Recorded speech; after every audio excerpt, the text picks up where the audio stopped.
Hey guys, tonight we slowing things down and stepping quietly into the shadows of ancient Rome, not into the marble halls of emperors, but into the quiet rooms behind them, into kitchens before sunrise, vineyard fields under the midday sun, and candlelit corners of sprawling villas, where the lives of Roman slaves unfolded, rarely seen, often forgotten. We won't be rushing. This is a long, gentle look at their daily routines, the quiet resilience, the whispered thoughts and small comforts that shaped lives behind the scenes. Before we start, if you enjoy these calm, immersive journeys through history, don't forget to subscribe. It helps us keep making these long, peaceful videos for you. And while you're here, drop a comment and let us know what time are you watching this and where in the world are you tuning in from. Whether it's 2 a.m. in Toronto or a nap break in New Zealand, we love knowing who's traveling through time with us. Now, take a slow breath and let's begin somewhere near the outskirts of Rome. As slaves mourning in ancient Rome, imagine yourself waking before the sun has risen, in a small, dark chamber tucked beneath. The air is cool and dry, faintly scented with olive oil, smoke, and stone. You're lying on a simple straw-stuffed mattress, covered with a rough linen cloth. Quiet, except for the occasional sigh or shuffle in sleep. It is still the hour of shadows. You are not a guest here. You are property, an enslaved person in one of Rome's many households. But this moment, this hush, before the world begins, is yours. A breath of stillness. The last pause before duty resumes its endless rhythm. Somewhere above, you hear it, the light creak of the upper floors. Just the house groaning into awareness. A soft patter of water being poured from a jug. A faint shuffle of sandals on mosaic tile. The whisper of another slave, already risen, preparing the hearth. Your eyes adjust to the faint grey light slipping through the high. It's time. You move without words. The rituals of mourning are so familiar. They need no thought. You slip on worn leather sandals, and then, with a nod to the others, you step quietly into the corridor, lit only by a flickering oil lamp that casts long shadows against plastered walls. In the large atrium above, the household still sleeps. Doors remain closed. The water basin at the center, laurel leaves drift silently in its depths. You pause, just for a moment, to dip your fingers in the water and, more like memory, your first task today is the kitchen fire. The hearth is cold. You kneel, coaxing yesterday's ash into a new flame, feeding it slowly with dry twigs. The smoke rises in a thin thread, curling toward the ceiling, and gradually the heat returns. Soon, you greet each other softly, with nods or murmured Latin phrases. Your conversations are sparse. The dough was left to rise overnight, and now it is shaped and placed in the ovenet's mouth, a black circle lined with soot. A faint hum of activity begins to stir through the service wing. Pots clink. Water is hauled in ceramic jugs from the courtyard cistern. Every movement is purposeful. Nor you have lived this same hour 1,000 times, and will live it 1,000 more. Each action, each routine binds the household together in invisible threads. By now, the sun is rising, painting the high courtyard walls with soft golden light. Somewhere beyond them, but here, within these walls, the day is still fragile, delicate, like wet clay, waiting to be shaped. Soon, the master will request his cloak, his sandals, his scrolls. The children will clamor for breakfast. But for now, you stir porridge gently. You prepare honey and figs. You press linen robes with a hot, smooth stone. And still, beneath all this movement, there is something else, something quieter. A listening. Slaves live in the spaces between. You move carefully, never forgetting that your place here is granted. A careless word, a spilled cup, a glance held too long, any of these can change your path. And so you remain attentive, measured, invisible. Yet within that invisibility, a world of private thoughts. Some in this household were born in Rome, but others came here in chains from Gaul, from Egypt, from the distant provinces of Asia Minor. You speak many tongues. You understand gestures more than words.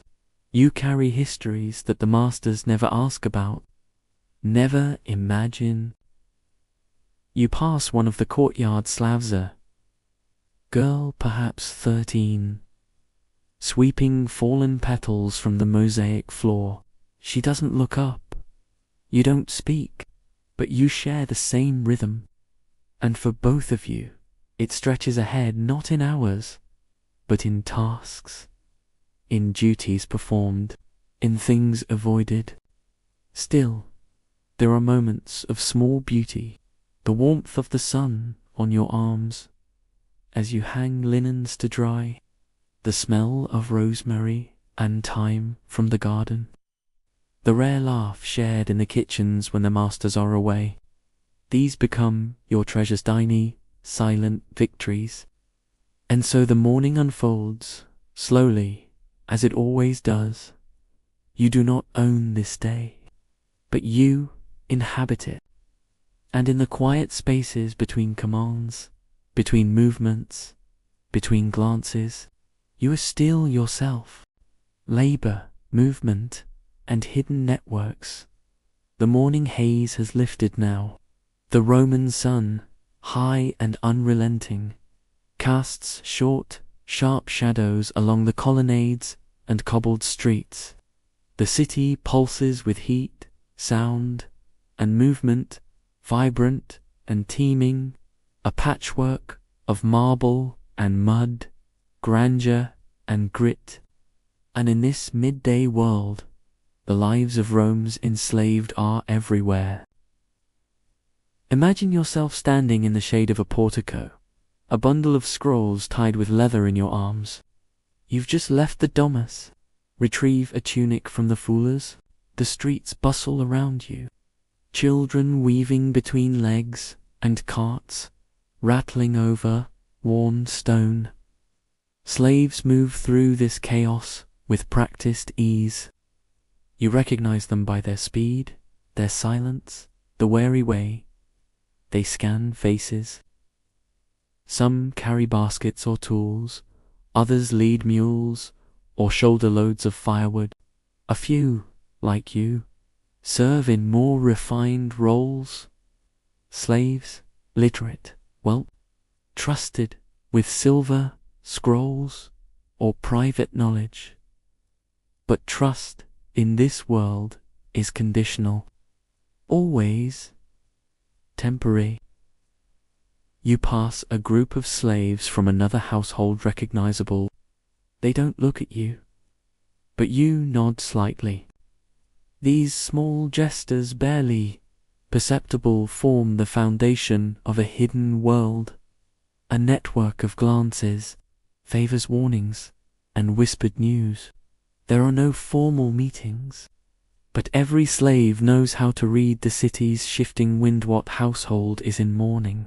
Which master is in debt? Information flows beyond the city's edge in the fields and estates of wealthy patricians, another rhythm unfolds. The sun strikes harder here, on the open land, where agricultural slaves labor among wheat and olives, grapes and beans. Some are chained, particularly those on large latif and agricultural estates, often managed with brutal efficiency.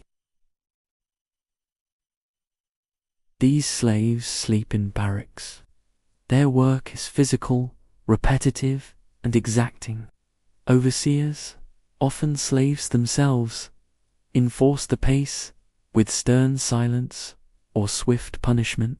But even here, among vines and dust, there are moments of brief pauses when a laborer straightens their back and watches a hawk drift across the sky. In the workshops of Rome, fullers, tanners, blacksmiths, you find another category entirely: skilled laborers. Many of these artisans are slaves, some inherited from family estates, others bought young and trained over years. Their days are noisy, their hands stained with dye or soot, their backs bent beneath the weight of tools and expectation. In the public baths, some maintain the fires beneath the caldarium, others clean, scrape, and serve. A well-positioned bathhouse slave might overhear conversations that echo later through Roman politics, while others see only feet and towels, moving unseen in steam and shadows. These spaces, some slaves command more respect here than others: those who manage entrances, who handle coin or know the preferences of powerful patrons. Back in the city, in the homes of the elite, the midday lull is deceptive. While the masters recline in shaded rooms, poetry allowed the work of the house continues quietly. Laundry is washed and wrung dry beneath the sun. Floors are swept again. Garden paths are raked with care. Food for the evening is already being prepared: lambs slaughtered, lentils soaked, sauces ground in mortar of polished stone. Every detail must be exact.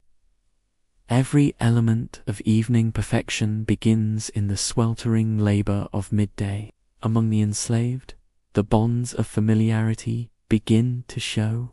In kitchens, in gardens, a whispered joke between the groundskeeper and the boy who trims the laurel hedges. These are small, brief reprieves, fragments of affection, of trust, of something like companionship. There are even occasional romances, a touch of hands beneath a cloth. Love, when it happens, happens quietly.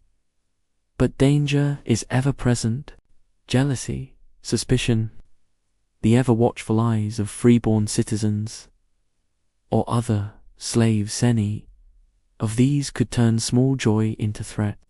And so, emotions are often tucked beneath routine, behind careful expressions. Even among slaves, not all are equal. Status matters. A personal attendant may look down on a stable boy. A Greek tutor may scorn a cook. Some born into slavery see themselves as superior to those captured or purchased. Others find solidarity in shared hardship.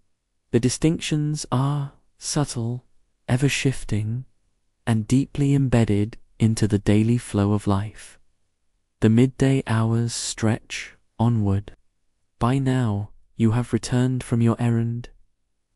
Scrolls delivered, or goods collected. The master's voice rises from the triclinium.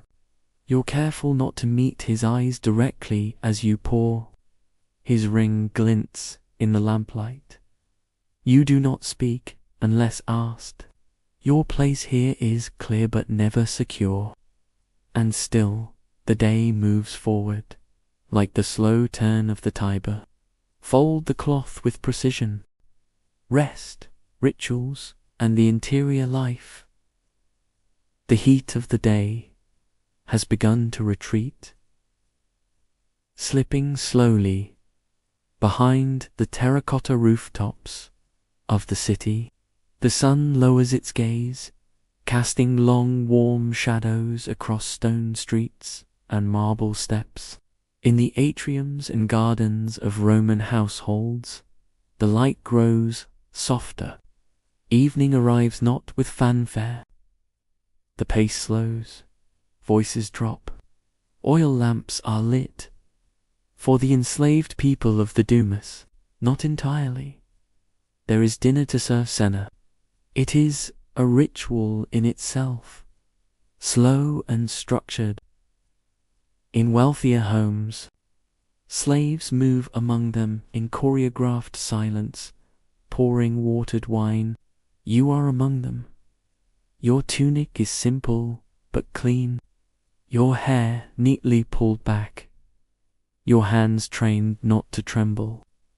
You carry bowls and jugs with the quiet confidence of one who has done this hundreds of times.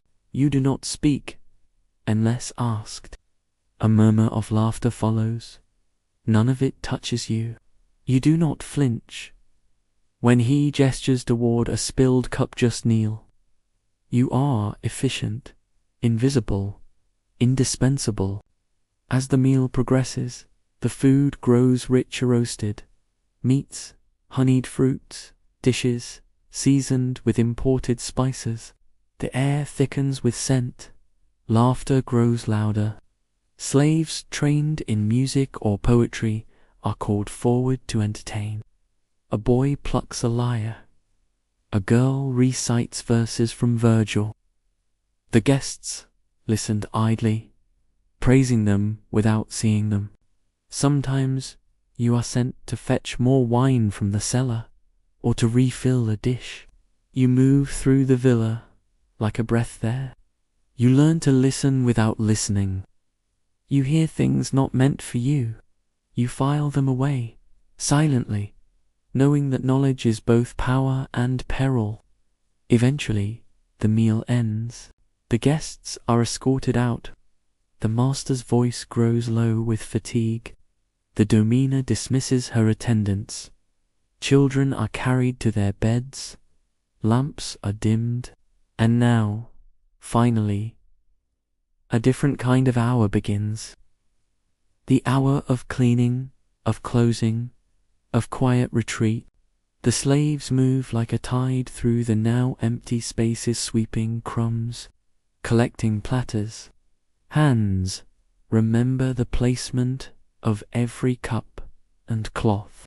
And then, slowly, you return to your quarters. Your room is shared too. Other bodies already curled on straw mats, breathing deeply. A candle flickers in the corner, its flames struggling against the still, warm air. You remove your sandals, stretch your back, wash your hands with a cup of cool water. The day has left a film of dust on your skin, a faint ache in your shoulders, and something else, something quieter. A question, perhaps, or just a small, persistent thought. You lie down. The ceiling above you is plain, rough, the wooden beams dark with age. Somewhere outside, a dog barks, a cart creaks by. These are the hours in which you belong to yourself, if only briefly. In the dark, your mind wanders. You think of home, if you remember it, of the person you were before this household, of the stories passed between slaves in the kitchens. You think of the boy in the stables who said he once saw a freedman walking through the forum. You think of the girl with the chipped tooth, who sings when she is sure no one is listening. You wonder if she's asleep now. You remember a mother's voice, It comes in fragments, like dust motes. You hold it gently. Some nights, one of the older slaves tells stories, whispered myths from foreign lands. You listen. Some nights, someone cries, muffled into a blanket. On these nights, silence wraps the room like linen. Sleep doesn't always come. As a Lee, the body is tired, but the mind drifts. What if the master falls ill? What if the household is sold? What if tomorrow your name is written in the wrong place?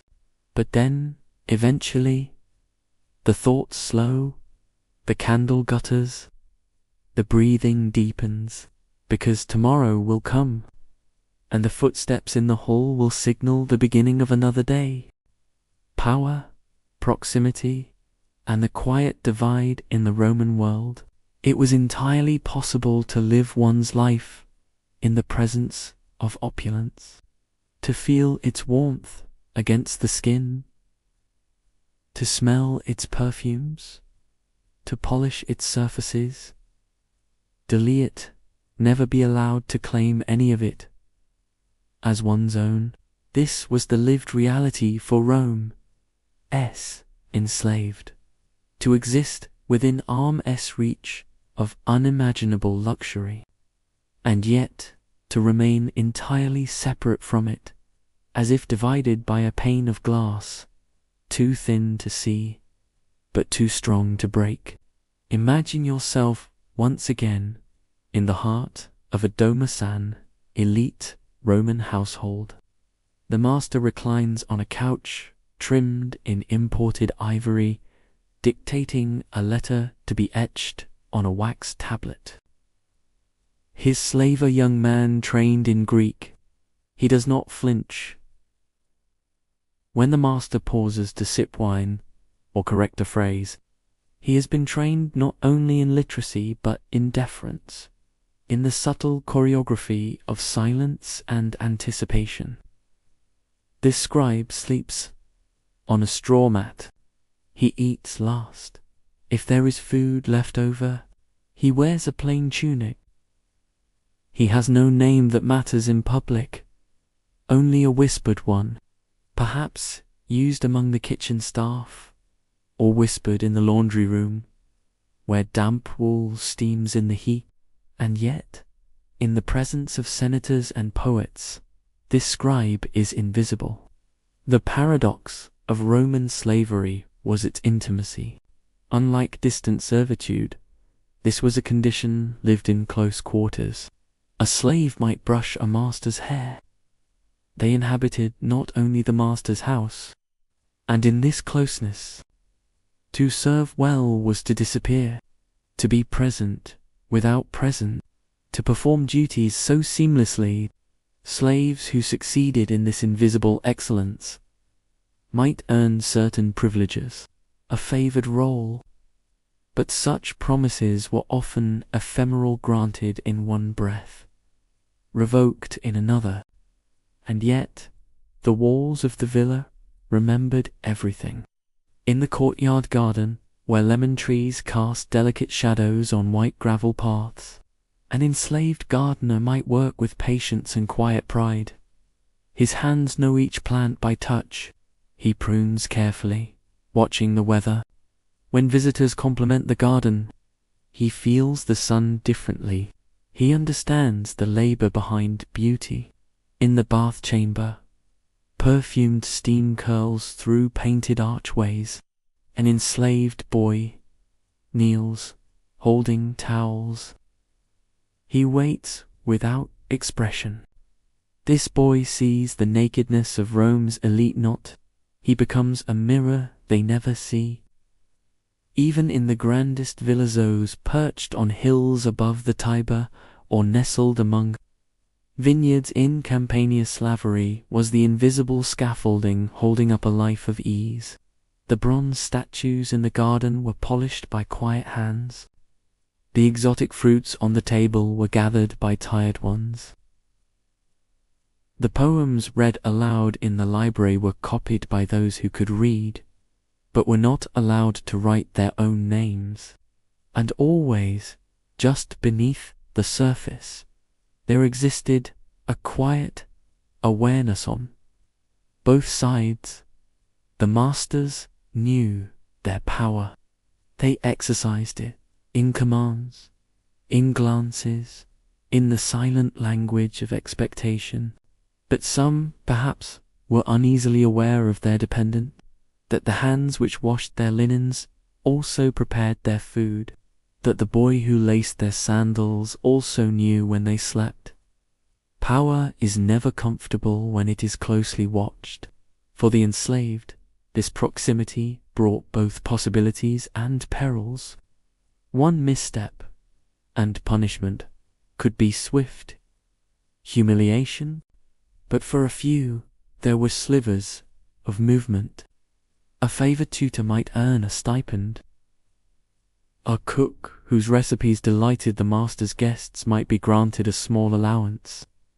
A body slave who grew old in the household might one day be freed and given a modest pension. These stories existed. They were known, repeated, but they were exceptions, not expectations. Some slaves internalized their roles. Others resisted, in quiet ways, subtle disobedience, however, lived in the seams of every day, in their shared quarters, after the oil lamps were extinguished, in low voices, over shared bread. Enslaved men and women gave voice to their dual existence, so near to power, yet never invited to hold it.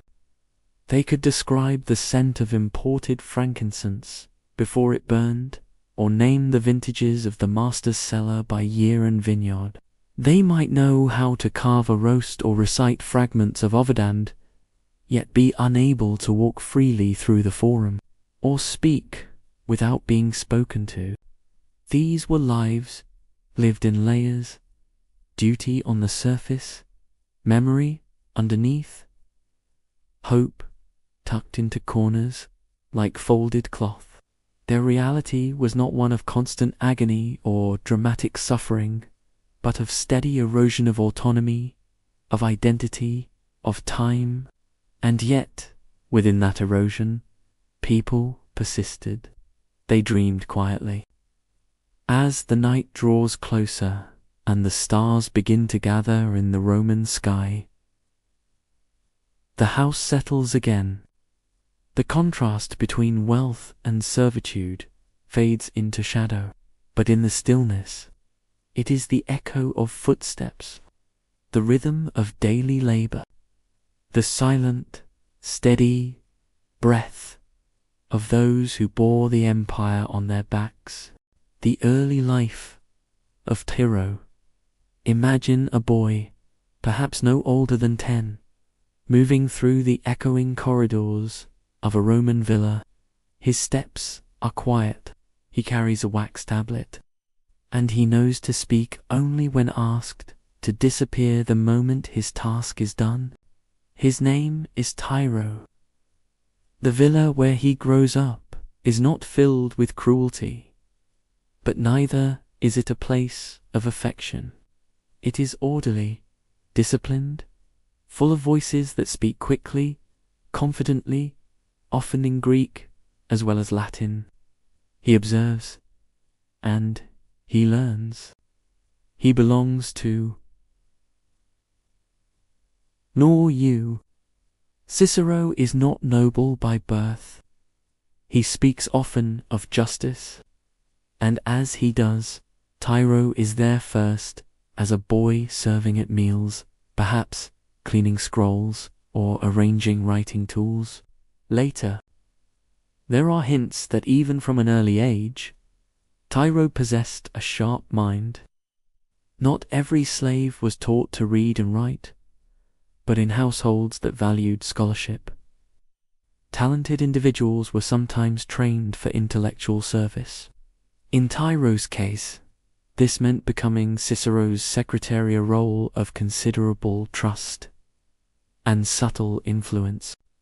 Imagine him now, a little older, seated at a writing desk as Cicero dictates a letter. The room is filled with the late morning light, softened by linen curtains. Outside, the streets of Rome hum with the movement of carts, merchants, and passers-by. Inside, the air smells faintly of beeswax and ink. Cicero paces slowly, his words fluid, precise, endlessly. Tiro listens closely, capturing each phrase on a wax tablet, his hands moving with practiced ease. This was not mere transcription. Cicero often composed aloud. Tiro had to follow every turn. Over time, he learned Cicero's patterns the way he opened a letter to a senator, the phrases he used when writing to friends, the subtle distinctions in tone that marked public from private correspondence. Tiro became indispensable. He did not speak in the Senate. He did not command troops. Yet he was present in the drafting of speeches that echoed through Roman courts and temples. He sharpened pens, yes, but also minds. He managed Cicero's correspondence, recorded notes from meetings, perhaps even helped shape the flow of political dialogue. His presence was always at the edge, quiet, deliberate. This proximity to power was rare for a slave. Yet even so, Tiro remained, in the eyes of Roman law, property. His life, his labor, his silence, all of it belonged to Cicero. And yet, within that framework, something remarkable was taking shape. And over time, his relationship with Tiro evolved not into friendship, perhaps, but into something complex and enduring. In a letter written many years later, Cicero refers to Tiro with warmth and concern, expressing worry for his health, urging him to rest. He speaks of him not as a tool. It is within this unfolding that we glimpse the texture of Roman slavery at its most nuanced. Tiro's life was not defined by chains or beatings, but by quiet service, intellectual labor, and the patient accumulation of trust. And while many enslaved people died in obscurity, Tiro's story moved, gradually, toward something else, a kind of recognition, and eventually, freedom. But this transformation did not come suddenly. Even in trusted service, he could not marry without permission. He could not own property in his own name. His movements were restricted, and his social status, he had access to Rome's elite. He could write letters, but not sign them as his own. And yet, through slow perseverance, he inched closer to something more. The Roman Republic was never a quiet place for long.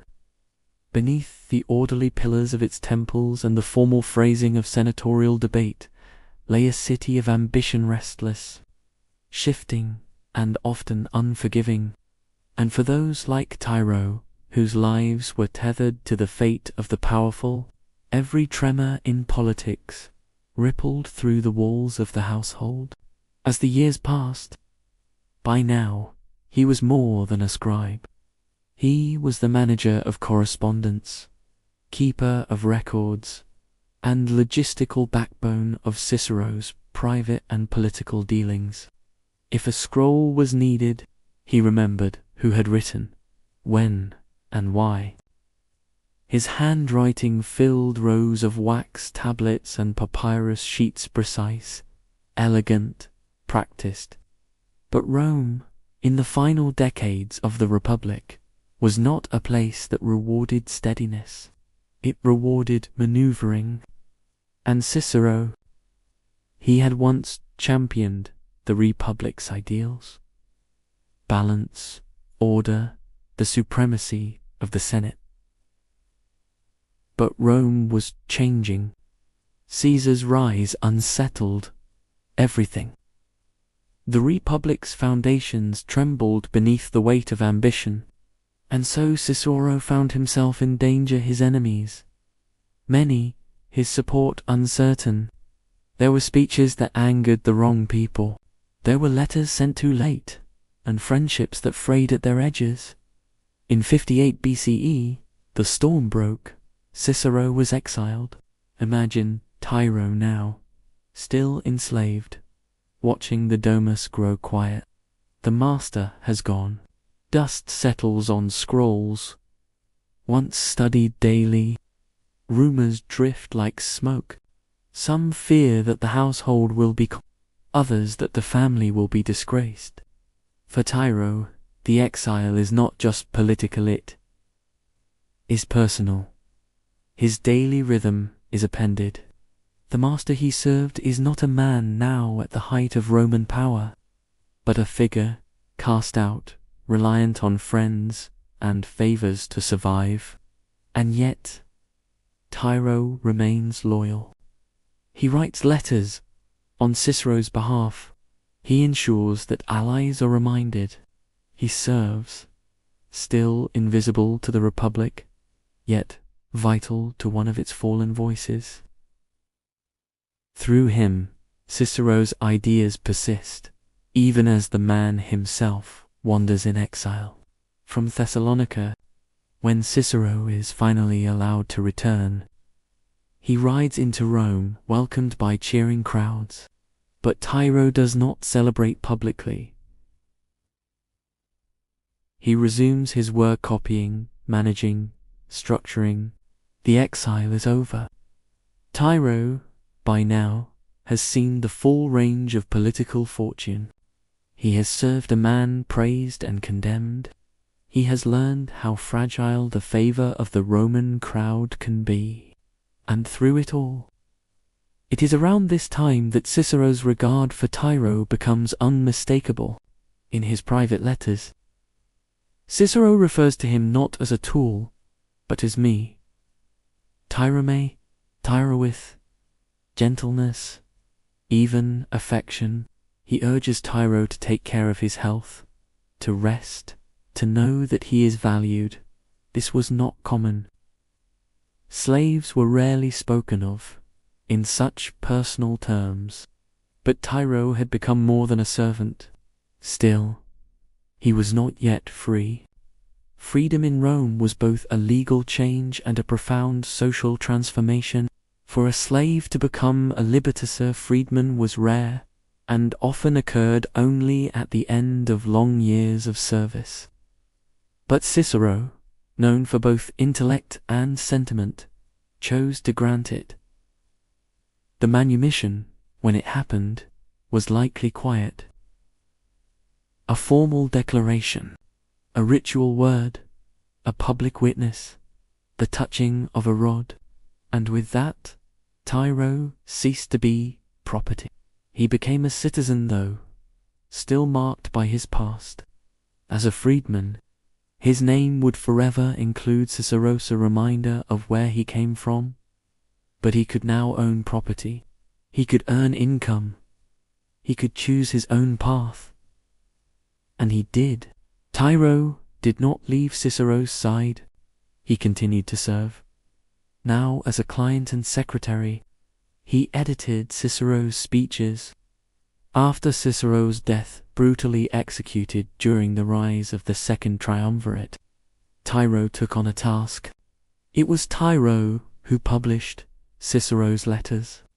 It was Tiro who edited his speeches, ensured their transmission, and shaped their legacy.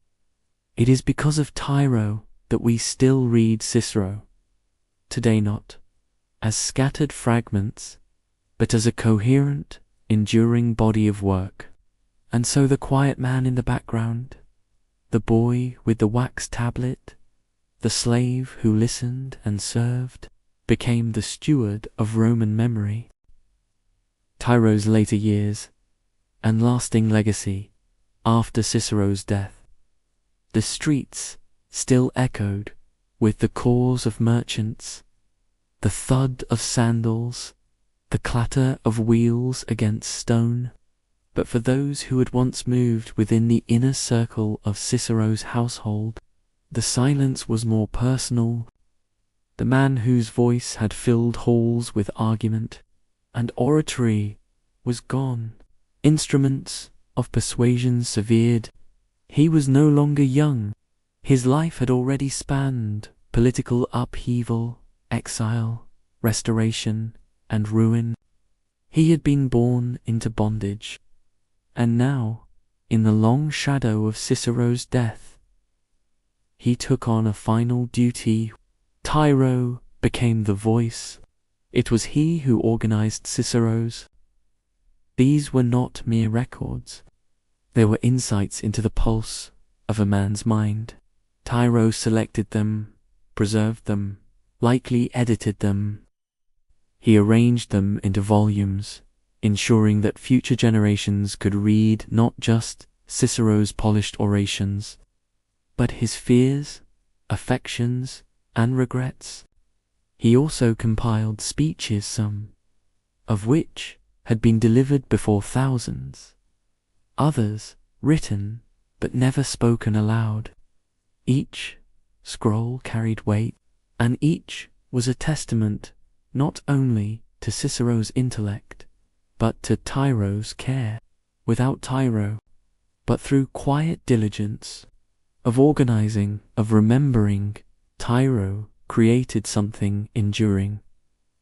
There is a kind of power in preservation, a strength in memory, and Tiro, who had once served by lighting lamps and sharpening pens, became the guardian of legacy.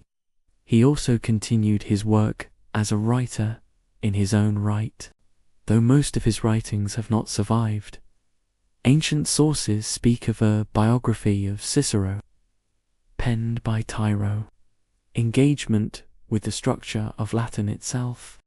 He may even have been the inventor of a shorthand writing system notae, Tyronian nasus, to rapidly transcribe speech, a tool that would influence scribes for centuries.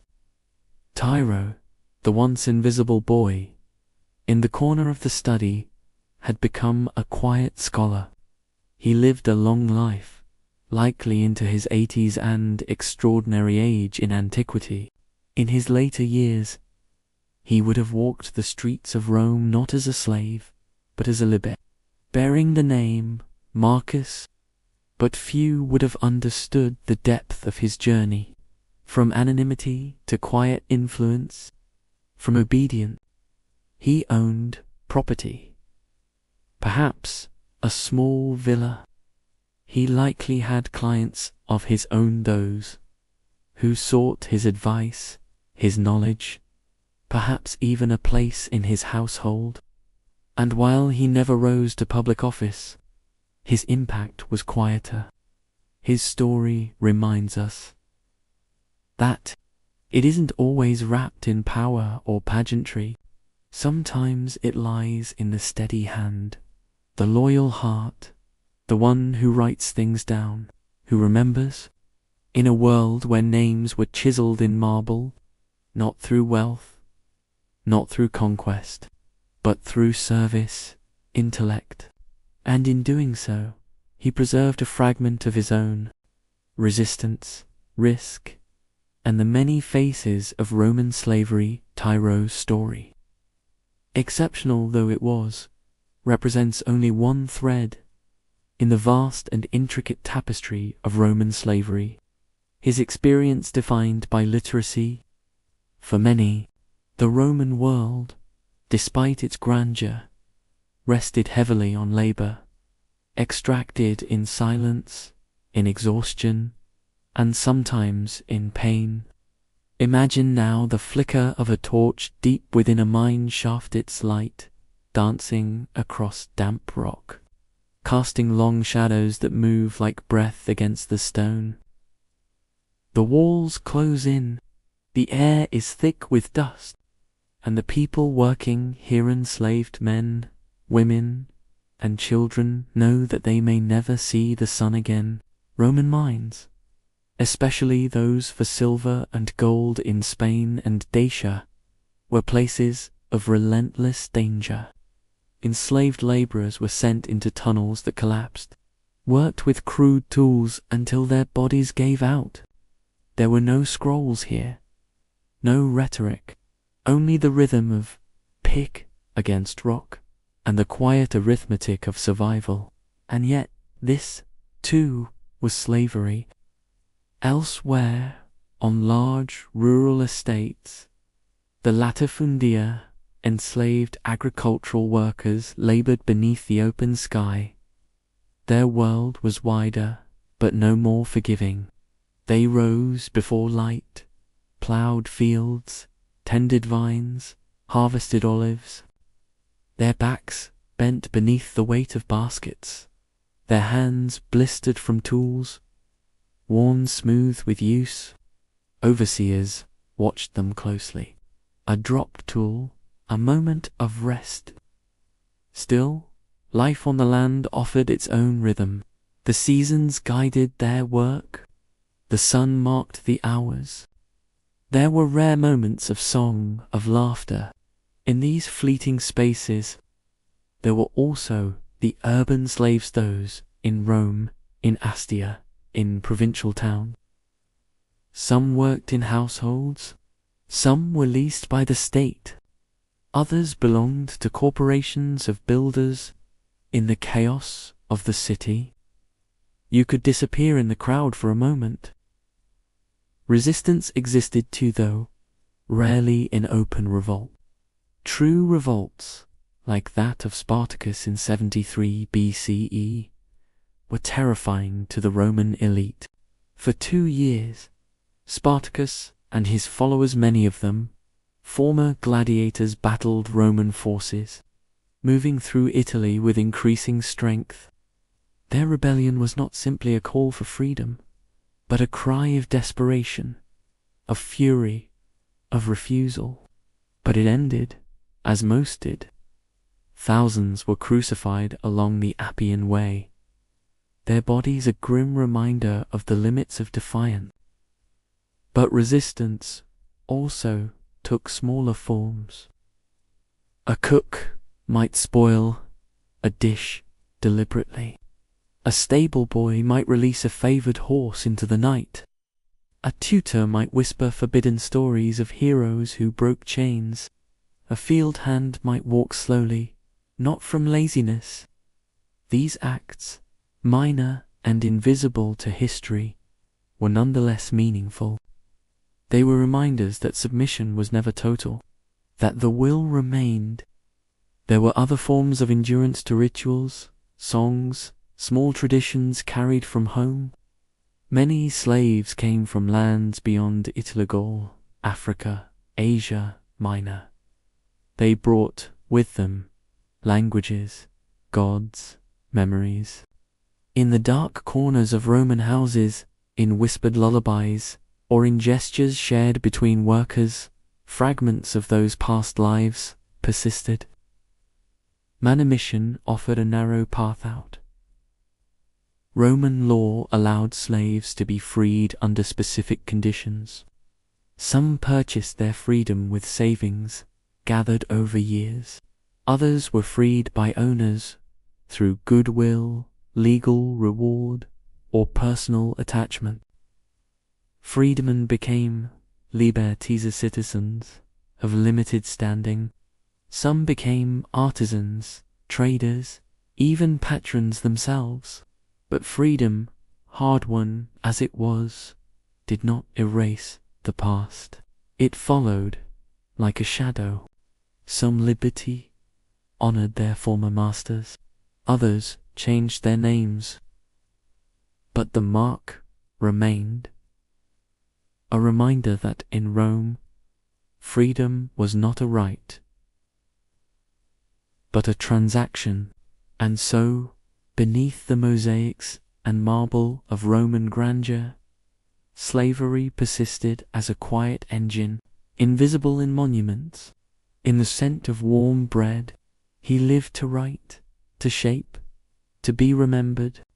But even those whose names are lost their patience, their resistance, and their unyielding endurance.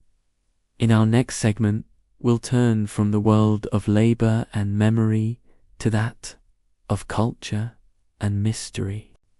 We'll explore archaeological discoveries, slave quarters, inscriptions, and burial sites that illuminate the hidden spiritual and domestic lives of Roman slaves, revealing not only how they lived.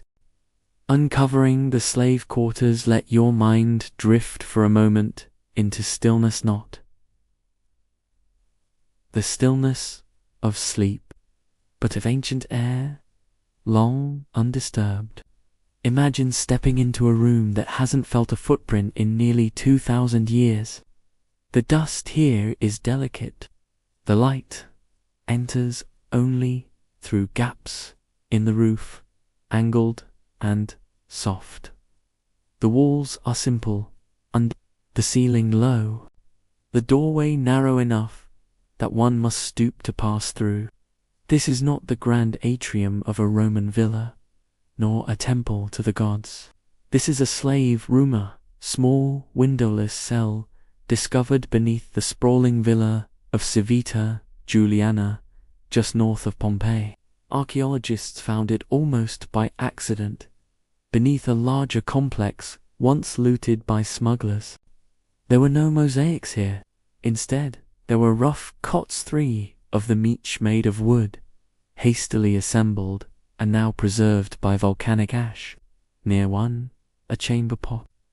Near another, a child-sized bed made of salvaged materials. Clay jugs stood against the walls. A rope hung from a beam, and though no names remain, the beds were spaced just far enough apart to allow privacy, but one corner of the room had been used for storage, a reminder that space, even rest, was a luxury to be shared. The rope was likely used to fasten something. The floor, made of packed earth, was uneven. There were no personal items, no ornament, but the structure, the dimensions, the wear-it, all told a story of lives lived here, quietly and without recognition. This room, like many others uncovered in villas across Italy, slaves lived not in grand isolation. To the tools of their labor, in another excavation at the Villa of the Mysteries, archaeologists found a long corridor, narrow, dim, with a packed earth floor. Along the corridor were tiny rooms, some no larger than modern closets. These, too, were interpreted as slave quarters. Inscriptions nearby listed inventories of linen and wine, detailing rations given to workers' measurements, not of generosity. Objects left behind: an iron key. A key might have hung from a belt, signifying trust and responsibility. A hairpin, perhaps passed from mother to daughter. A cup, chipped but kept, speaking of ownership in a life where few things could be called one's own. Beyond Pompeii, there, the lines between enslaved and free, servant and tenant, were often blurred. But archaeologists began to notice patterns. Small hearths hidden in alleys, low walls built without foundation, floor plans. These were the shadows of the enslaved present, but marginal, absorbed into the background. Graffiti adds another layer. On walls, a name carved in childish script, a sketch of a dog. These were the moments they chose to leave behind. Not grand statements, but reminders. I was here. I had a thought. I laughed. I remembered. In some cases, graffiti revealed affection. A servant's name beside that of a lover. A simple prayer etched near a threshold. These inscriptions are brief, but profound. They speak of investment, of presence, of subtle claim, burial sites. 2. Speak volumes. In the outskirts of Ostia and other Roman ports, some were for slaves. The language is often formulaic. He lived as a brother, freed by his master, mourned by his wife. Sometimes the stones were paid for by fellow slaves, a group pooling funds to honor one of their own. In these gestures, we glimpse a community, a bond not born of freedom, but of shared experience, shared silence, and shared hope. In the next part of this segment, we'll examine the spiritual world of Roman slaves, the household gods they may have prayed to, the rituals they were allowed to join, and the ways in which hope, mourning, and identity found expression in a society that so often denied them voice. In the Roman world, the sacred was never far. Every hearth flickered in the presence of the household gods. Every crossing of a threshold was a quiet exchange between the mortal and divine. For the enslaved, those whose bodies were owned, whose time was portioned out by another's will, religion, not power, not agency, but a sense of belonging, of connection. Imagine, in the quiet moments just before dawn, a slave entering the atrium to tend the house. The brazier is cold before lighting the fire, a flickering niche carved into the wall. He lays down a pinch of incense, nothing elaborate, just enough to acknowledge the unseen. The Lares, the spirits of the household, were believed to watch over all who dwelled within the home, not just the masters, but everyone beneath the roof.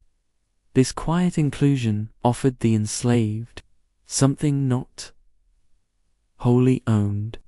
Inscriptions recovered from rural villas and urban homes suggest that slaves were sometimes permitted to participate in household rites. They might join in festival preparations, pour wine during compitalia, sweep the thresholds for New Year's cleansing, or bake offerings for the hearth gods. These acts were not always freely chosen, but they allowed expression, repetition, a rhythm that gently reinforced presence. Some enslaved individuals brought their own deities with them, gods from Gaul, Syria, Africa, and though Roman religion was deeply conservative, it was also curiously tolerant. In the back rooms of villas or corners of garden walls, archaeologists have found shrines bearing not the stately images of Jupiter or Juno, but rough-carved idols. A tiny statuette of Isis, found beneath a stairwell in Ostia, a carved image of Sabazios, Eastern god, with an open hand. These were not state-sponsored worships, and they speak to something deeper. The need to remember, to preserve, to call out beyond the confines of the body. For some, belief provided hope of release, not in this life, perhaps, but in the next. Mystery religions, such as the cult of Mithras or the worship of Isis and Serapis, were open to slaves and freedmen alike. Their rituals were secretive, their teachings veiled in symbol, but they promised something profound: rebirth, transformation, unity beyond status. Imagine an enslaved man, marked by years of toil, kneeling in the torchlit cave of a Mithraic temple. Above him, images of the god slaying a bull.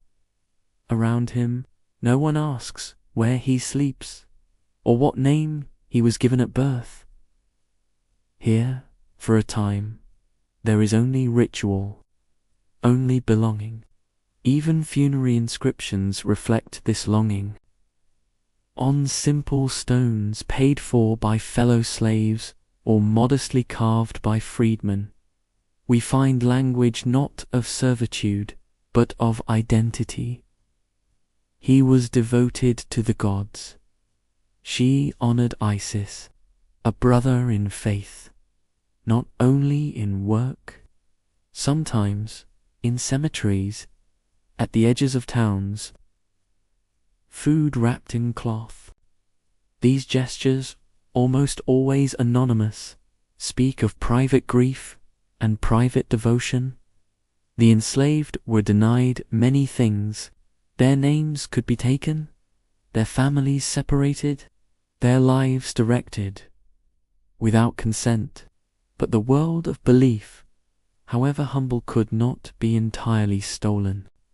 In whispered prayers, in the gentle smoothing of a worn idol's face, they found something enduring. Not all legacies are carved in marble. Some are worn into wood. The lives of Roman slaves, rarely recorded in words, can still be read in objects, the tools they used, the garments they wore, the things they touched so often that their traces remain, even centuries later. Imagine standing in a museum, quiet and cool, the only sound the soft shuffle of your own steps on polished stone. Behind glass, a small bronze key, its handle worn smooth, its teeth simple. It was not a ceremonial object. It opened no temple doors. But it might once have dangled from the belt of a trusted house slaver claviger. This person was responsible for storerooms. The key is small, but the trust it symbolized was immense. Nearby, another case holds a worn iron sicklet's blade, not a nobleman's tool, not something offered in sacrifice, just a simple, effective instrument used under the sun day after day. Its very ordinariness is what makes it powerful. It tells of labor unrecorded, harvests gathered by hands that history rarely names. Textiles speak softly. Archaeologists have recovered fragments of linen. These were garments for work, for movement. No embroidery, just durable fabric, designed to be washed. These tunics were tied at the waist with cords, and often stained with oil or dust from the roads or fields. Their simplicity was not accidental, it reflected status. The difference between master and slave was visible in every thread, but clothing could be meaningful.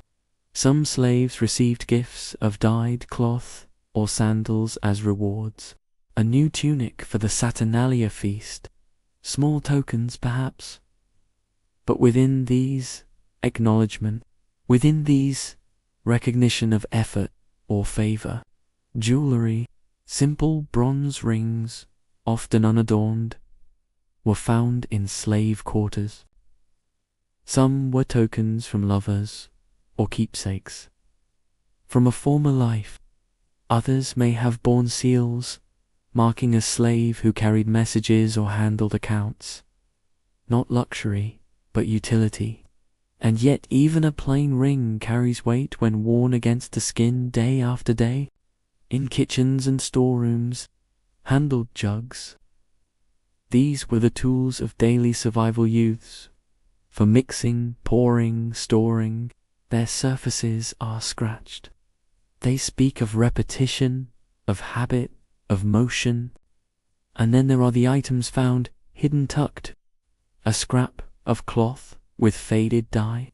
These small caches suggest something more. That even in spaces of surveillance, slaves claimed small corners of privacy, a keepsake, a hidden saving, a silent hope. Tools used by enslaved craftsmen, wooden planes, chisels, dies show signs of great skill. In workshops throughout the empire, enslaved artisans produced mosaics, sculptures, leather goods, and furniture. Some items bore the mark of the master's name stamped into the finished product, but the artistry, still in the curve of a carved chair leg, in the delicate mosaic of a dolphin, we glimpse the persistence of skill for its own sake. In households, enslaved scribes, these tools have been found in private rooms, often alongside penknives and ink pots. Simple, slender items, but with them, through these tools, enslaved hands preserve the very fabric of Roman thought. Even the baskets used for laundry, the ladles carved from olive wood, all of these tell stories. They are not ceremonial, they are not beautiful, but they are the things that filled the days.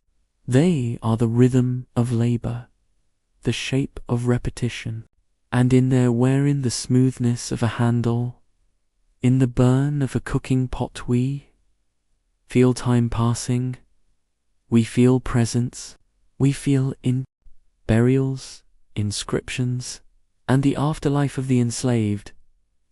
The end of life in ancient Rome was often marked by ritual and display. For the wealthy, funerals were spectacles, processions with masks of ancestors, songs, and solemn words spoken in the forum.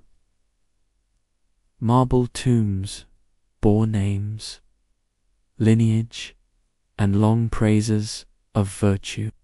Death, for the free-born elite, was not only a passage, but a final affirmation of status. But for the enslaved, death came differently, quietly, often anonymously, and with no ceremony at all.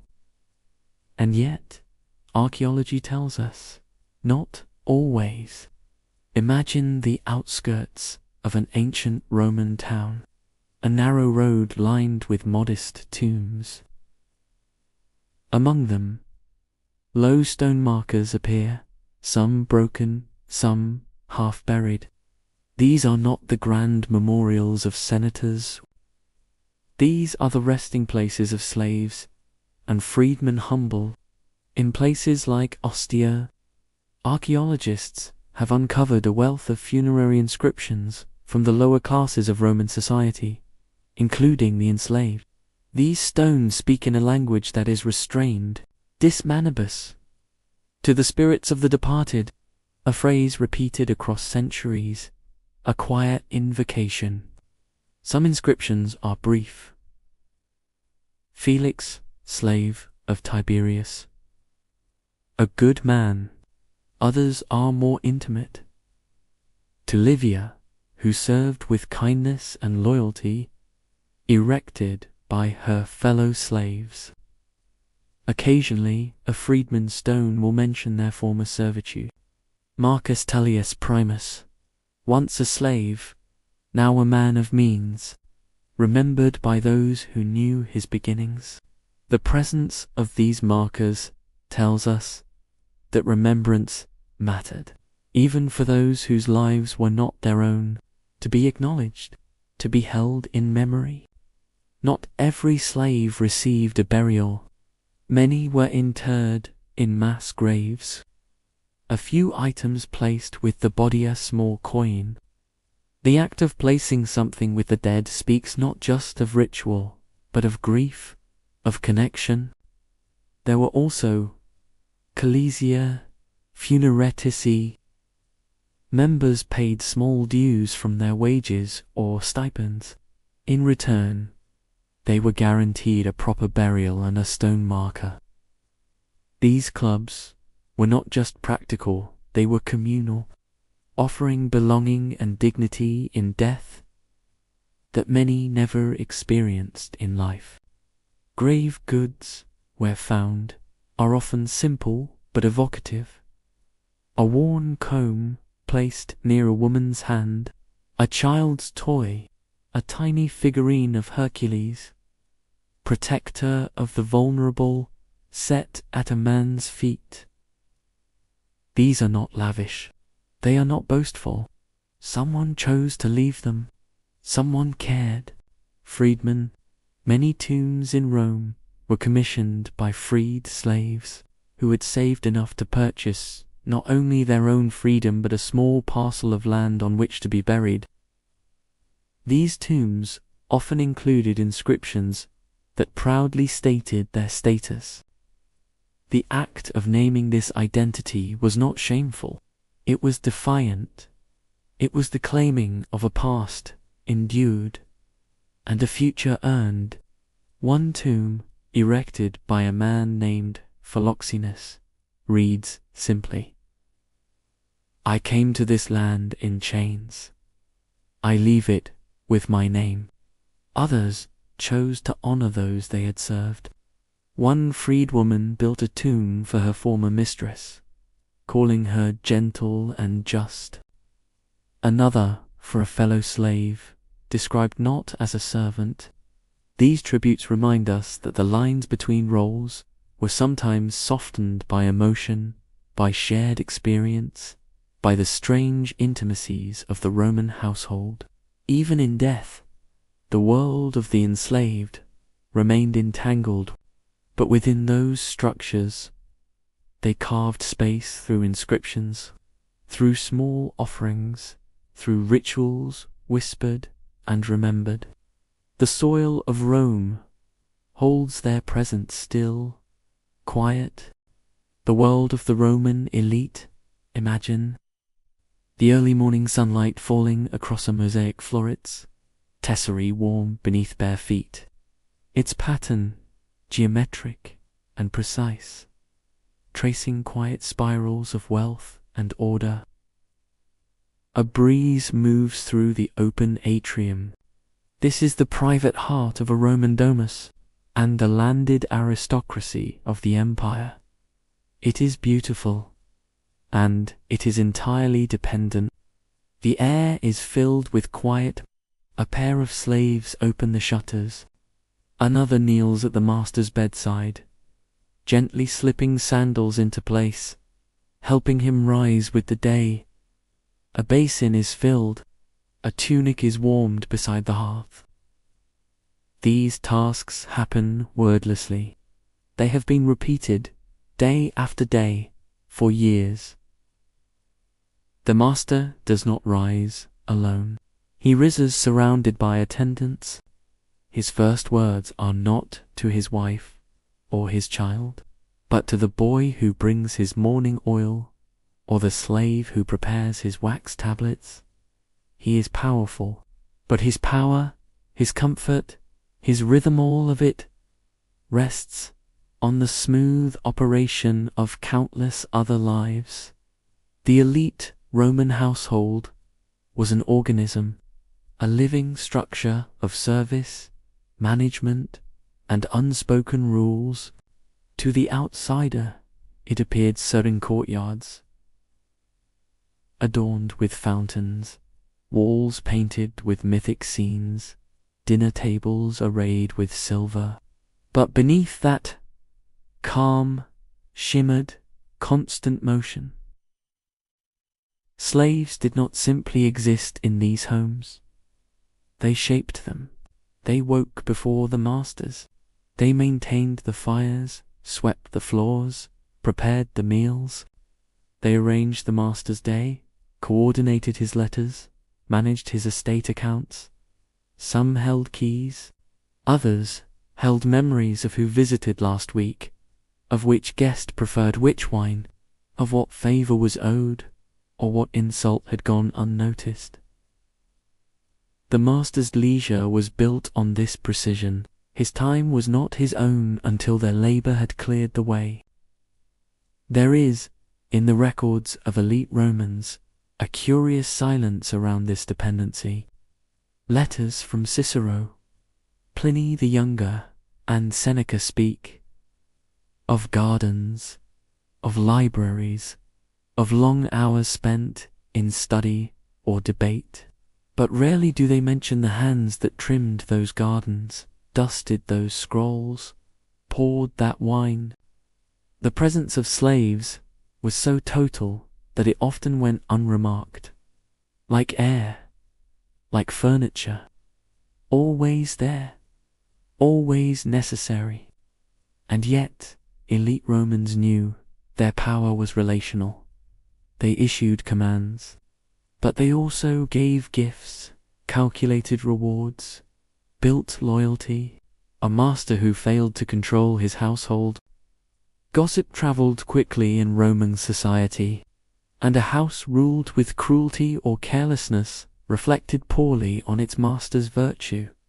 This tension created its own rituals.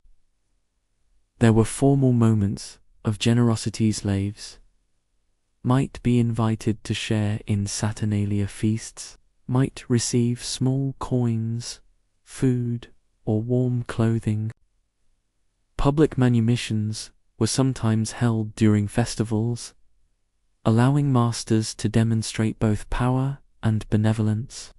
But these gestures were not purely sentimental. They reinforced hierarchy. For elite women, the demeanor the lady of the household, she did not raise her children alone. A team of enslaved women helped with bathing, feeding, comforting, and yet these women were often closest to the domina, sharing her most private hours, managing her appearance, her correspondence.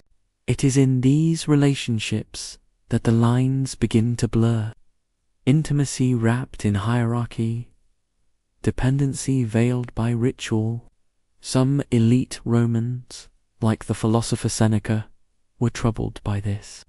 He urged his readers to remember that slaves were human, that they ate the same food, felt the same cold, shared the same fates.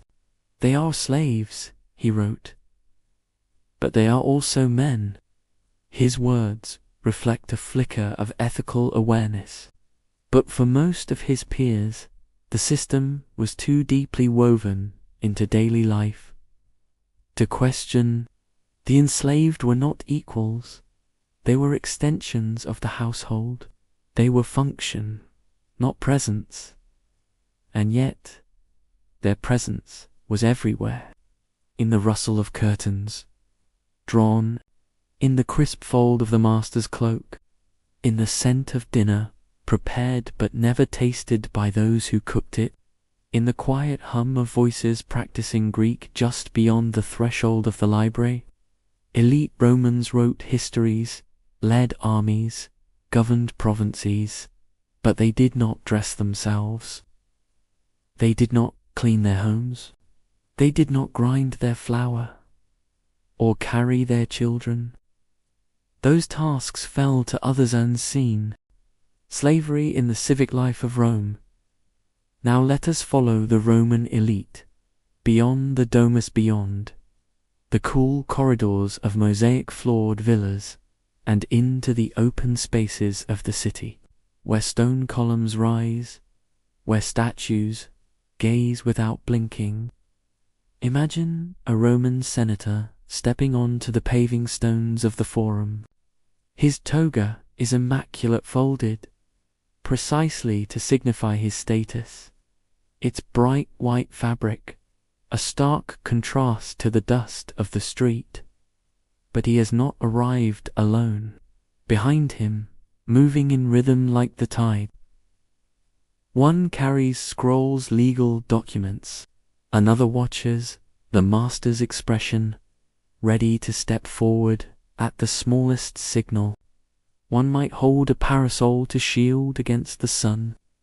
Another manages introductions, whispering names and affiliations into the master's ear. Just as a figure approaches, these attendants are not called by name, but their roles are fixed, vital, familiar. They are part of the senator's image. To walk alone would be unthinkable. The presence of slaves but order a visible sign that the man at the center could command, could coordinate, could move others with a glance. In Rome and in the Republic, and later, was seen as a direct reflection of one's ability to govern. We know from surviving letters and biographies that elite Romans brought their slaves into nearly every aspect of public life. There were nomenclator slaves who memorized names and affiliations, acting as walking directories of social connection. There were cubiculary attendants who served not just in homes, but in private chambers and political offices.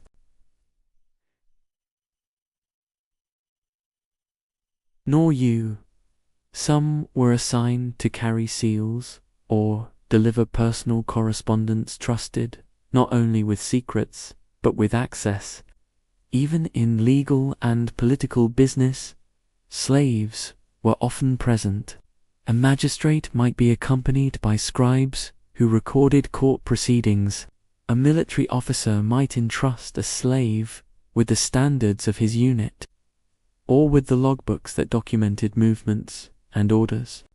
These individuals, though enslaved, held responsibility that could rival that of free citizens, yet their recognition was minimal, rarely named in public records, and almost never acknowledged in the inscriptions celebrating Roman achievement. This invisibility was by design. Their power was meant to appear self-generated, natural, to acknowledge the machinery behind it, the dozens, sometimes hundreds of enslaved people who coordinated that image would dim its glow. And yet, that machinery sometimes spoke. In graffiti scrawled on the walls of public latrines and marketplaces, we find glimpses of the other side.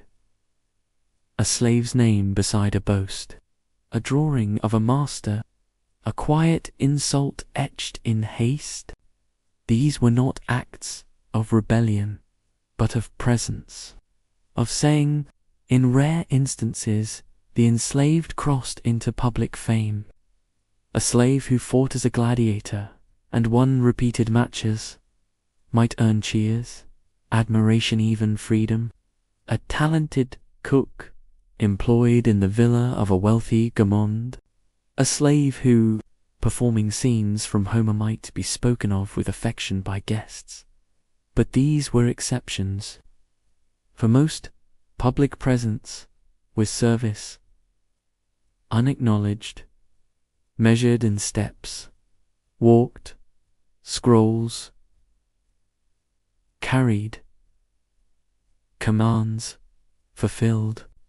Elite children, too, were rarely alone in public. Their nurses, tutors, and guardians, nearly all enslaved, accompanied them to baths, to festivals, to school. The bonds formed here were often complex. A slave might be closer to a child than the parents were, yet always constrained by rank. Some were assigned to help with offerings. Others were present at festivals not as celebrants. Their devotion was expected, but not honored. Their presence was seen, but rarely acknowledged. And in death, the elite built towering monuments, their names etched in marble. But nowhere on those walls were the names of those who had dressed them, fed them, prepared their scrolls, or steadied their chariots. Still, in the margins, the enslaved marked their own places, in funerary clubs, in modest graves, in the handed-down memory of duties carried out with care. They left traces not just of labor, but of existence. Let us step now into the quieter hours of the Roman Elidord, but into the courtyards and dining rooms, where pleasure was refined into ritual. Imagine a summer evening in a countryside villa nestled among the hills of Campania. The air is heavy with the scent of pine and citrus. The sky just beginning to darken.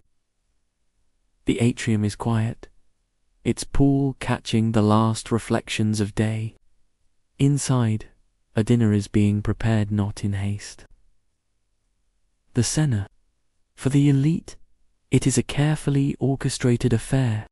Guests are selected with calculation: poets, patrons, magistrates, clients. The room is arranged according to rank. The food is lavish. Oysters, dormice, dusted with honey and poppy seed, boar with dates, layered cakes of cheese and figs.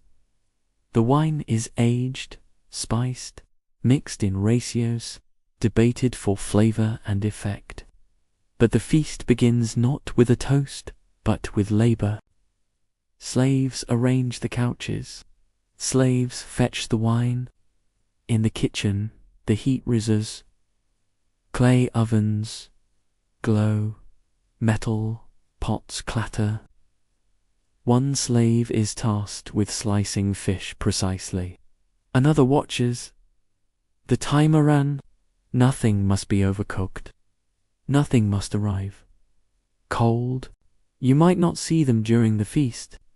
In the triclinium, the dining room, their presence is both constant and invisible. One pours the wine. Another brings small cloths. A third listens quietly. Their movements are fluid, rehearsed, ritualized. Some are children, selected for their appearance, their grace. Others are musicians, called forward to fill the room with sound strings plucked softly, voices reciting Ovid. He begins.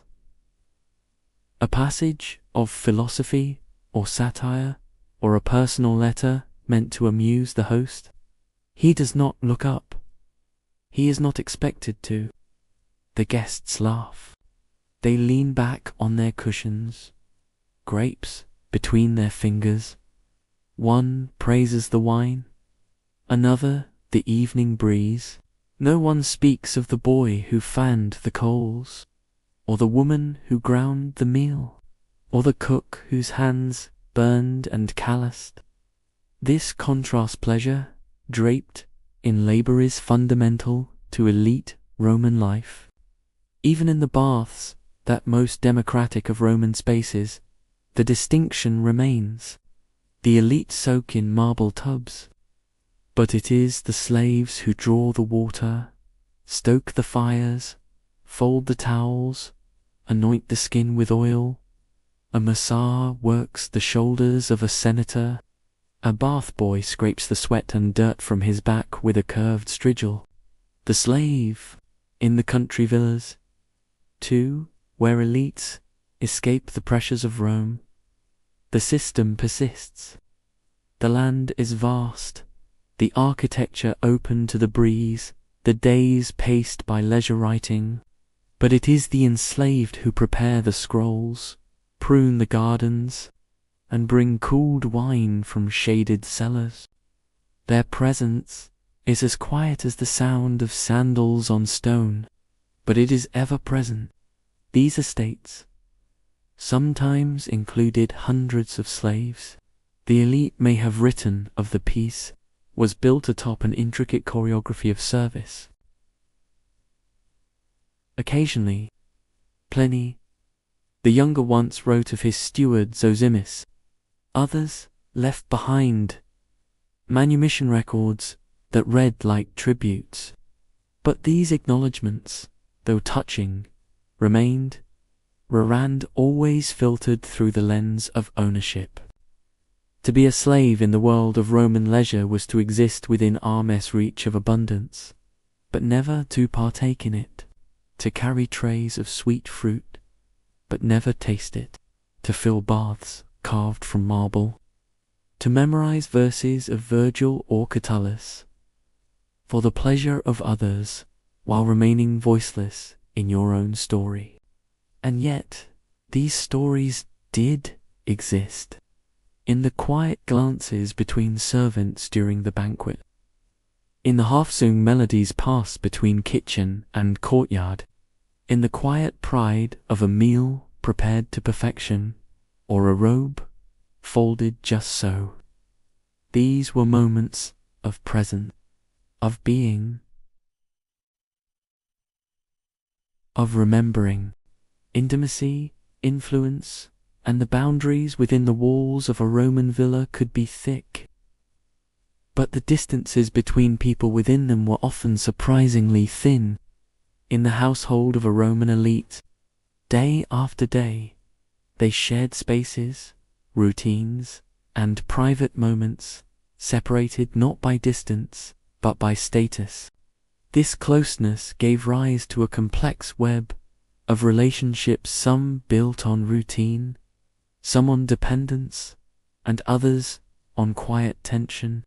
Imagine the master's private chamber, a room where business, family, and personal thought converge. It is early morning.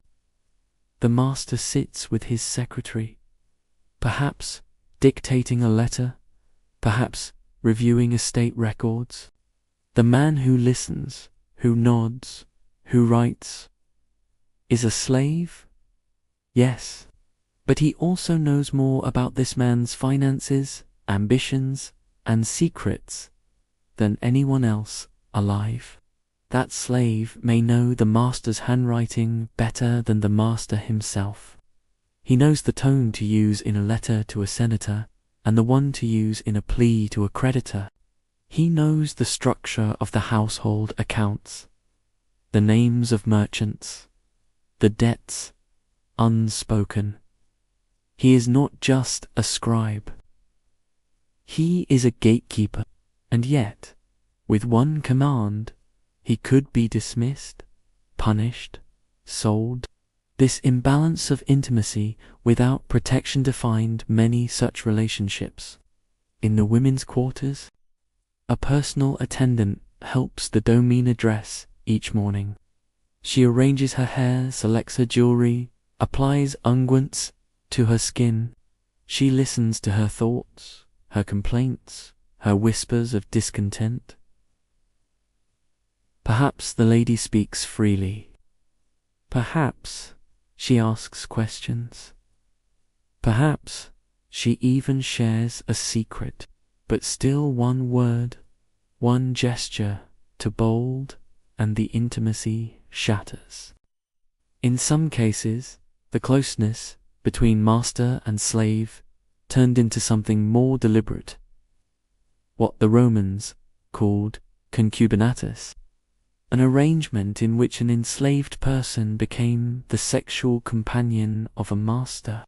These relationships were not formal marriages, and they did not carry the same legal protections. But they were widespread, particularly in elite households, where power dynamics were quietly enforced. For some enslaved women, such arrangements provided a fragile shield. A favored concubine might receive better clothing, lighter duties, even education. She might be freed, eventually. Children born from such unions were legally considered slaves. Their lives hovered in the liminal space, a relationship defined not by choice. Roman writers rarely recorded the voices of these women, but archaeology offers glimpses. A tombstone for a freedwoman who bore 3 children by the grace of the household, or a figurine tucked in a burial, its face worn smooth, suggesting years of private touch. Men too found themselves in ambiguous positions: body slaves, personal valets, readers, and entertainers who were always close, always useful, always aware. Their safety lay not in law, but in continued favor. Conflict, too, could emerge from this closeness. A whispered word, overheard, a favor requested and refused. When punishment came, it came swiftly. A slave could be whipped, and yet the same master might later express sorrow. The emotional terrain was uneven. Some slaves learned to influence. A clever boy could become a favorite. A nursemaid trusted by a child, could shape their view of the world. A steward could sway the master's decisions with a raised eyebrow, a careful phrase. These were not overt. A rebalancing of the scales, brief but real. And sometimes affection grew. A master might speak of a slave as a brother. A mistress might mourn a servant as a daughter. These phrases appear on tombstones and in private letters. Whether they reflected true equality is uncertain, but they suggest something deeper than use, something that lingered beyond ownership. Freedom could change the dynamic. A freedman might stay in the household, now a client instead of a slave. He might earn money, marry, raise children, but the past would follow him. His name would still include that of his former master. His social position, though improved, would always reflect where he began. Still, in that complex world of closeness and control, lives were shaped quietly, daily, without fanfare. Not every slave sought rebellion. Many sought balance, understanding, a life lived carefully within the space they were given, finding dignity not in defiance, but in resilience, retreat, stillness, and the return to self. The fire has burned low. The last cup has been emptied. The master has retired. It is night now in the Roman household, quiet, dim, and thick with the residue of the day. In the public rooms, oil lamps flicker in alcoves. Their flames cast long, quivering shadows along the painted walls, shadows that stretch and bend, then finally settle. Outside, the sounds of the city have faded to a murmur. The creak of a cart, the rhythmic drip of water from a worn fountain in the garden, the house, and within this silence, the slaves retreat not to homes, not to comfort, but to sleep, however brief, however sparse. Their quarters are simple, perhaps a room off the back of the kitchen, a narrow storeroom now used as sleeping space, or a corner in the service wing, partitioned by cloth or a low wall. The air smells of oil, wood smoke, and warm dust. The bedding is plain, a mat of woven straw, a rough woolen blanket, a cloak repurposed for cover. Sometimes they sleep in pairs, sometimes alone, but always with caution, always with the awareness that rest is a borrowed thing. There is no ceremony here, no bedtime routine, just the loosening of a belt, a long breath in the dark. Sleep, when it comes, is a kind of quiet collapse, a necessary surrender. And yet, in that space between waking and sleeping, something else stirs. Not escape, but memory, feeling. What does a Roman slave think of as they close their eyes?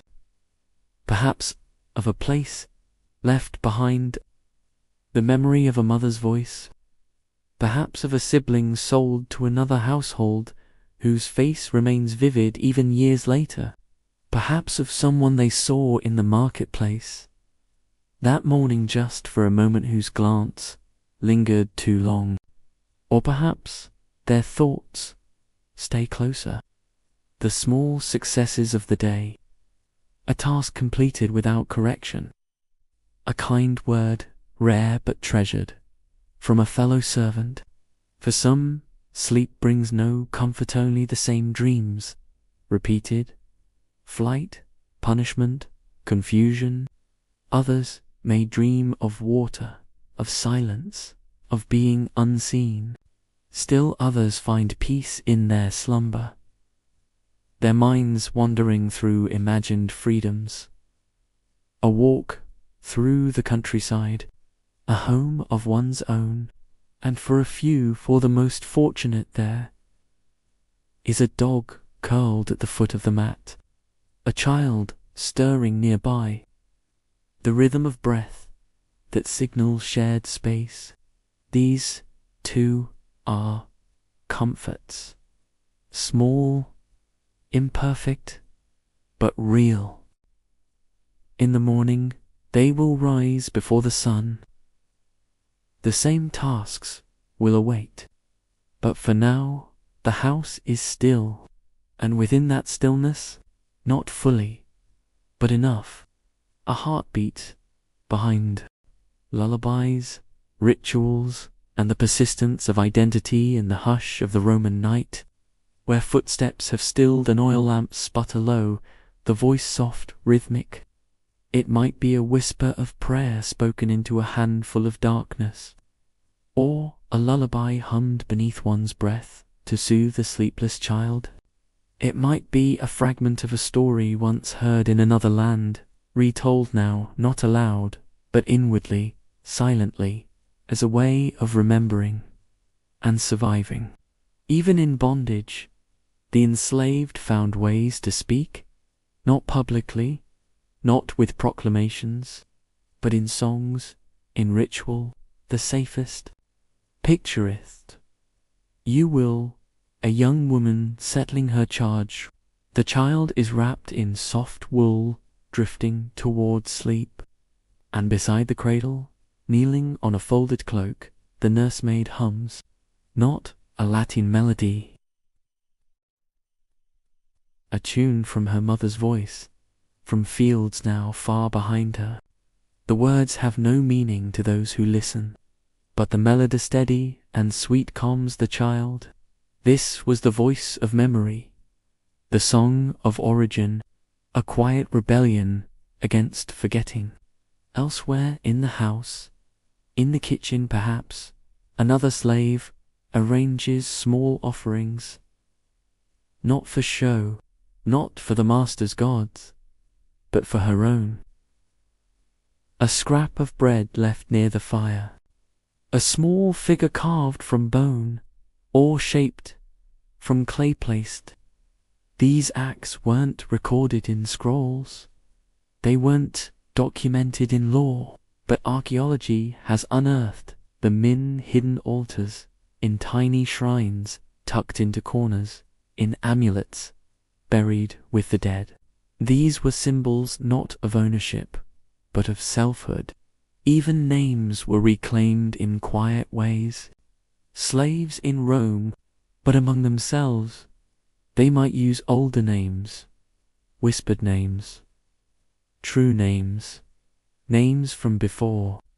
These names carried not power. They were a thread to the past, tied tightly and held close. Language, too, was preserved, though Latin was the tongue of the house, not to be secretive, but to remain whole.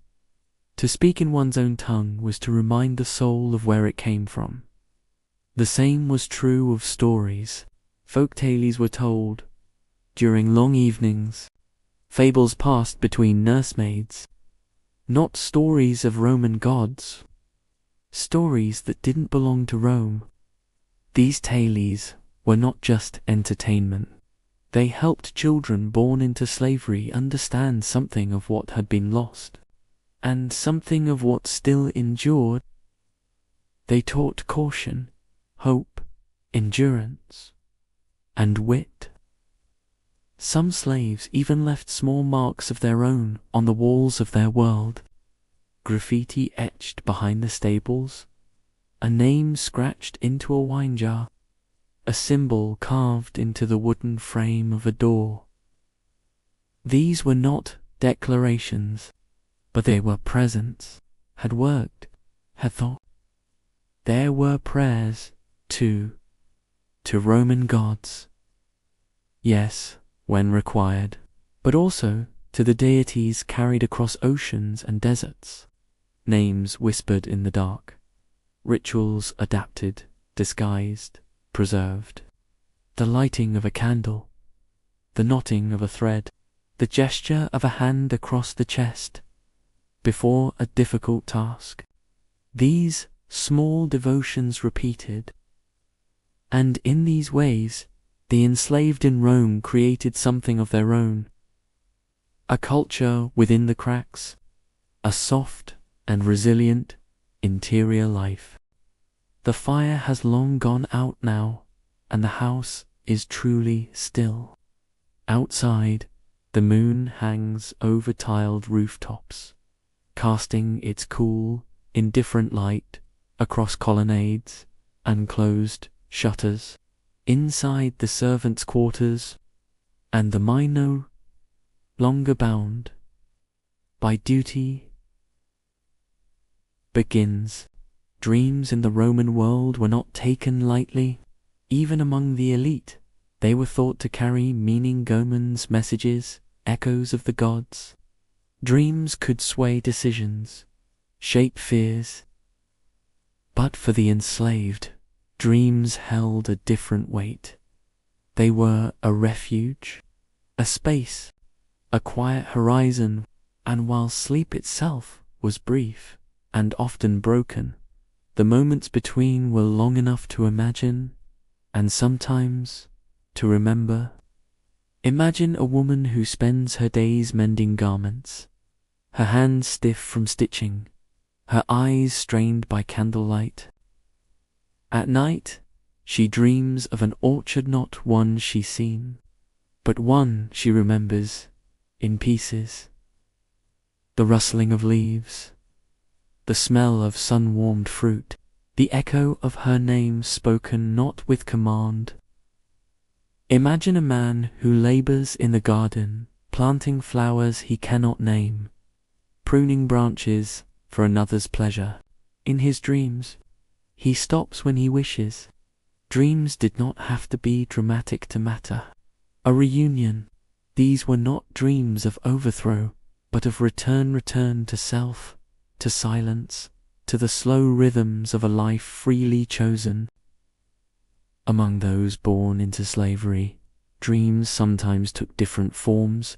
A boy raised entirely within the walls of a Roman villa might dream of stories he has heard, of cities beyond Rome, of vast rivers, of fields untouched by masters. His dreams are shaped by fragments, but they are no less real. They carry longing, curiosity, the quiet ache for something more. Some dream of manumission not through revolt, but through the long, patient path of service. It happens. They've seen it. A steward given a modest pension, a nursemaid granted freedom in old age, a secretary who one day signs his own name. These dreams are careful. Others dream of love, not as fantasy, but as memory. A look shared in the kitchen, a touch, a promise whispered and not forgotten. They are guarded, stored behind the eyes, recalled in stillness. But they remind the dreamer of tenderness, of humanity, of a self beyond servitude. Sometimes dreams are darker. The anxiety of punishment, the panic of being sold, the confusion of forgotten language or lost family. These too drift through the night heavy. The mind cannot always escape what the body endures. But even these dreams speak of interior life. They are the soul reminding itself that it exists, that it feels, that it remembers. In Roman literature, the dreams of slaves are rarely mentioned, but in tomb inscriptions, we find hints. She hoped for freedom. He longed to see his homeland. She spoke of the stars. And from these words, we can imagine what history does not record, that even the most burdened mind finds its way to the sky. And now, the house has fallen into true darkness. Not the kind of darkness that frightens, but the kind that welcomes sleep, the soft, complete darkness of rest after long labor. No more footsteps in the hall, and breath.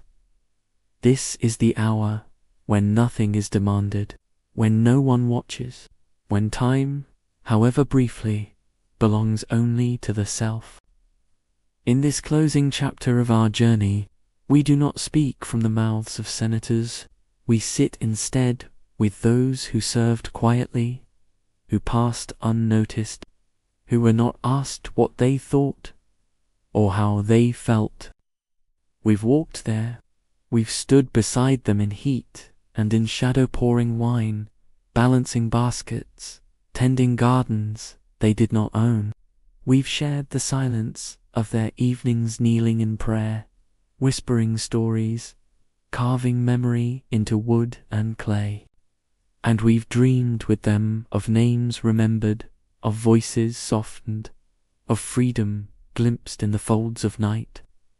This was not a grand life. It was not gilded or honored or praised, but it was life nonetheless.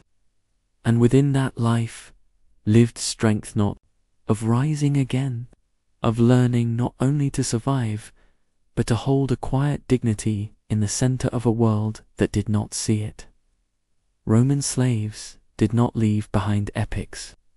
They did not build monuments to themselves, but they left impressions. In floors worn smooth by bare feet, in tools shaped by the hands that gripped them, in tombstones etched with love, in graffiti scrawled behind closed doors, in the breath between chores, in the silence that followed obedience. They are present in history not because they conquered it, but because they bore it. And though the names of emperors still ring in stone, it is the unnamed who lifted their banners and remembered them when no one else did. So now, as we return from this long and gentle journey, let us do what the Roman world so often did not. Let us remember them not as property, but as people who rose in darkness, worked in heat, dreamed in silence, and endured with grace. Their stories do not shout, but they still speak, and as the flame of this journey dims, let those stories stay with you, a soft reminder that even in the most forgotten corners of history, humanity remains. Thank you for listening, for resting, for remembering. May your own night be quiet, may your rest be deep, and may you, too, carry forward something of those whose names we've softly recalled.